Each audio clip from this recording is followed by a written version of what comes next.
6 months வாடகையே கட்டல. அந்த மாதிரி நிலைமைகள். வீட்டு ஓனர் வந்து நான் கொஞ்சம் காலில் ஒரு வாரம் நான் லேட்டாக எழுந்துக்குவேன். என்ன சார் அப்படிம்ப அந்த குரல் பார்த்து ஒரு நல்ல மனிதர் சார் அப்படி ஒன்றும் எங்கே போக சார். சரி அப்போ கூட என்னால் யாரும் கூப்பிடுவாங்க.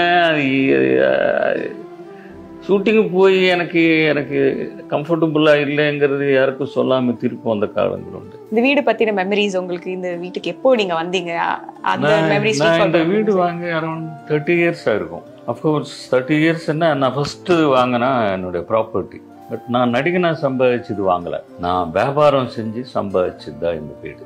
எதுக்கு இது சொல்கிறேன்னா அண்டர்லைன் சினிமாங்கிறது தட்டு ஒரு நடிகனே இல்லைங்க, டைரக்டர்ஸ் டெக்னீஷியன்ஸ் எல்லாரும் நான் பார்த்தேன் என்னோட ட்ராவலிங்கில். இது வந்து ஒரு இது நம்பி வாழ்கிற ஒரு தொழிலே கிடையாது.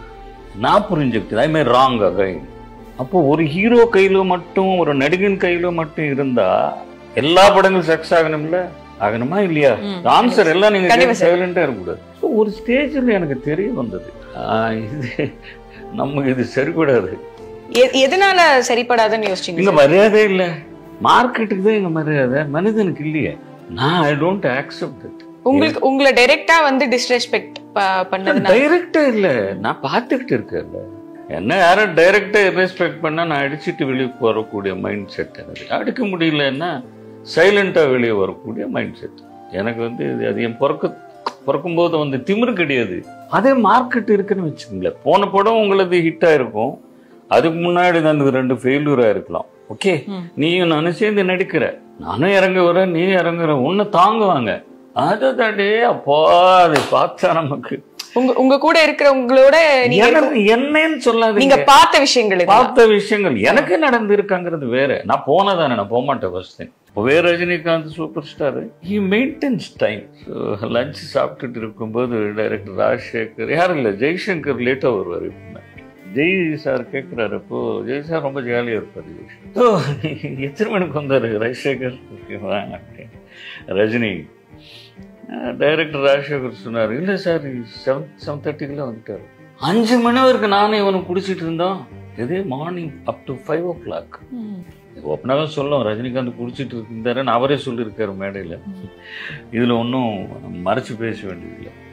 எப்படியா நீ வந்த 5 மணி வரைக்கும் ட்ரிங்க்ஸ் அண்ட் மார்னிங் 7:30 ஸ்பாட்டில் இருக்காரு, தட்டு போரூர் தாண்டி எங்கேயோ. அப்போ ஸோ ஏன் ஒரு மனிதன் வந்து வாழ்க்கையில் with all is bad or good something அதெல்லாம் நம்ம பக்கத்தில் வச்சா ஒரு சக்ஸஸ்க்கு என்ன தெரியுமா, பணம் போடுறவனுக்கு நம்ம சின்சியராக இருக்கும்.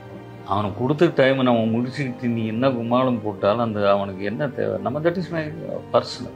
அந்த விஷயம் எனக்கு தெரிஞ்ச ரஜினி இவ்வளோ உச்சத்துக்கு இருக்கிறதுக்கு காரணம் maybe one of that reason. அது அந்த இதில் நான் தெரிஞ்சுக்கிட்ட ஒரு விஷயம். அவர் லேட்டாக வந்தால் யாரும் கேட்க போகிறேன், மத்தியானம் வர்றேன்னு மேனேஜர் ஃபோன் பண்ண ஃபினிஷ். பட் செய்யலையே. ஸோ ஒரு சக்ஸஸ்ங்கிறது சும்மா வந்துடாது, ஒரு டேலண்டால் இப்படி என்ன வந்துடாது. அதில் நிறைய சேரணும். இன்னும் கேரக்டர், பங்க்சுவாலிட்டி, ப்ராஜெக்டினுடைய அதெல்லாம் ஓரளவுக்கு. பட் டு பிகின் வித் எங்க போனாலும் வந்து எங்கேயோ உங்களை ஃபர்ஸ்ட் பார்த்த உடனே சார் படிக்காதவன் சார் அப்படிங்கிற ஒரு ஃபீலிங் தான் வந்து வருது இல்லையா சார்?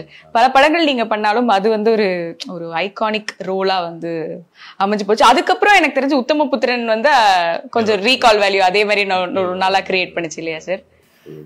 ஒன்றும் இல்லை, இது படிக்காதவனுக்கு முன்னாடி நான் நிறைய படங்கள் பண்ணியிருக்கீங்க. ஆமா. ஸோ அதுக்கப்புறம் வந்த ஒரு ஆப்பர்ச்சுனிட்டி, அதில் வந்து சிவாஜி சார் இருந்தார், ரஜினிகாந்த், அவங்களுக்குள்ள ஒரு தம்பி. அது வந்து நல்லா அந்த படம் பேசப்பட்டது, கொஞ்சம் ரியாலிட்டி இருந்தது.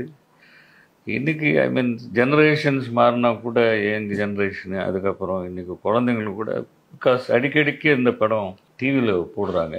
So maybe that is the reason.